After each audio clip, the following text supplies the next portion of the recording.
Terima kasih masih bersama Pak Bima Arya. Pak Bima, Kota Bogor termasuk yang terkena dampak pandemi. Ada berapa banyak warga Kota Bogor yang terkena PHK, Pak? Berdasarkan data kita, ada 80% warga yang terdampak secara ekonomi, yang pendapatannya berkurang. Kemudian ada 42% warga yang sempat putus kerja.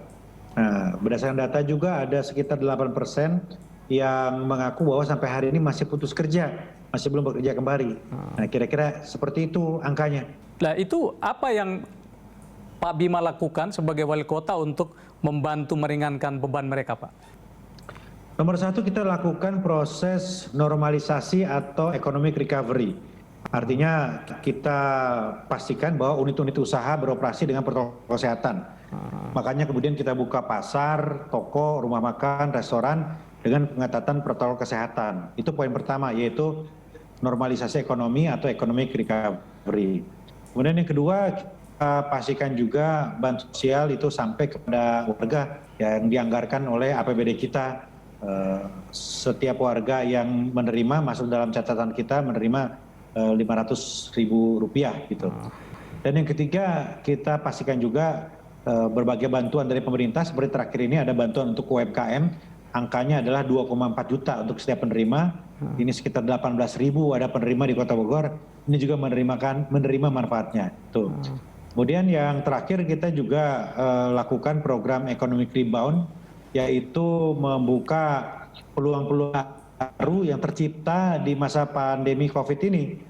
Wisata alam semakin banyak, urban farming semakin marak, UMKM dengan komoditas tertentu juga semakin diminati. Nah, sekarang kita garap itu bersama-sama stakeholders yang lain, dengan teman-teman HIPMI, dengan teman-teman Kadin, dengan teman-teman PHRI, kita maksimalkan itu. Nah, sehingga orang-orang yang putus kerja ini kemudian bisa mendapatkan kesempatan kerja baru lagi. Berdasarkan data kita sudah mulai banyak sekarang yang tadinya putus kerja kembali bekerja karena penguatan kita pada bidang-bidang tadi seperti wisata alam ya. Banyak orang yang putus kerja menjadi tour guide misalnya sekarang seperti itu. Jadi ada lapangan kerja baru ya yang bisa tercipta dari sini, Pak ya? Ya, betul. Pak Bima, ini kan soal tadi Pak Bima sampaikan soal bansos ya. Itu kalau nggak salah nanti di bulan September kemarin kan sudah tahap ketiga, Pak ya. Nah, untuk Kota Bogor sendiri kira-kira berapa kebutuhannya? Ya, ada sekitar 200.000 kepala keluarga yang menerima bansos ini. Semuanya sudah menerima dan kita sedang mendiskusikan dengan Dewan ya, apakah cukup sampai Desember atau bahkan perpanjang lagi ke depan. Nah, sekarang pembahasannya seperti itu. Tapi kira-kira ada 200.000 kepala keluarga dari 1 juta penduduk di Kota Bogor. Soal penyalurannya, Pak, apakah masih ada tumpang tindih data mereka yang nggak terima?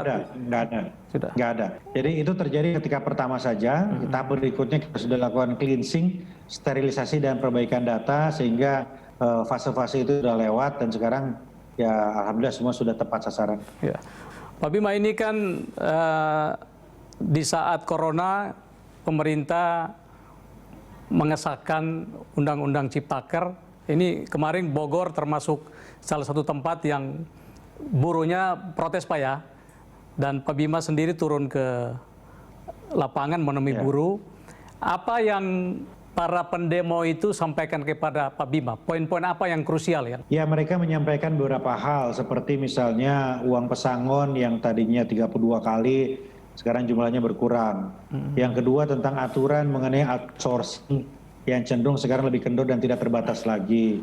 Yang ketiga adalah tentang hak cuti mereka yang mereka rasakan berkurang. Yang keempat tentang jam kerja dan lain-lain. Nah, saya katakan ya saya tampung aspirasinya dan akan kita teruskan begitu ya. Tapi sebetulnya kan juga dalam berbagai macam kesempatan hal-hal tersebut juga sudah dijelaskan ya oleh pemerintah ya, tentang outsourcing, kemudian tentang pesangon itu sudah ada penjelasannya. Nah, tapi tidak apa-apa, saya sampaikan bahwa kita pahami, jangan sampai, saya tegaskan kemarin, jangan sampai undang-undang yang niatnya baik ini kemudian ternyata berdampak buruk bagi buruh gitu. Dan yang penting adalah apa yang dikeluhkan oleh buruh itu betul-betul ada landasannya. Jadi jangan sampai salah komunikasi atau mispersepsi. Nah, jadi yang kita lakukan lebih kepada kemudian meneruskan kepada pemerintah pusat tentang keluhan mereka, dan nanti apapun jawabannya tentu akan kita sampaikan juga kepada buruh. Kalau posisi Pak Bima sendiri bagaimana? Karena di salah satu akun media sosial Pak Bima sepertinya agak keberatan dengan Undang-Undang Ciptaker nih Pak. Undang-Undang Cipta Kerja ini kan klasternya banyak, ya, jadi harus kita kritisi secara menyeluruh. Saya melakukan evaluasi secara menyeluruh. Sebetulnya dalam hal perburuhan banyak, saya kira pasal-pasal yang justru menguatkan buruh gitu. Nah, tetapi di bidang-bidang lain justru catatannya terbalik ya. UMKM juga masih bagus, menunjukkan perlindungan kepada usaha menengah dan kecil. Tetapi catatan yang sangat banyak terjadi kepada persoalan-persoalan tata ruang, perizinan, pelayanan publik yang terkait dengan kewenangan daerah.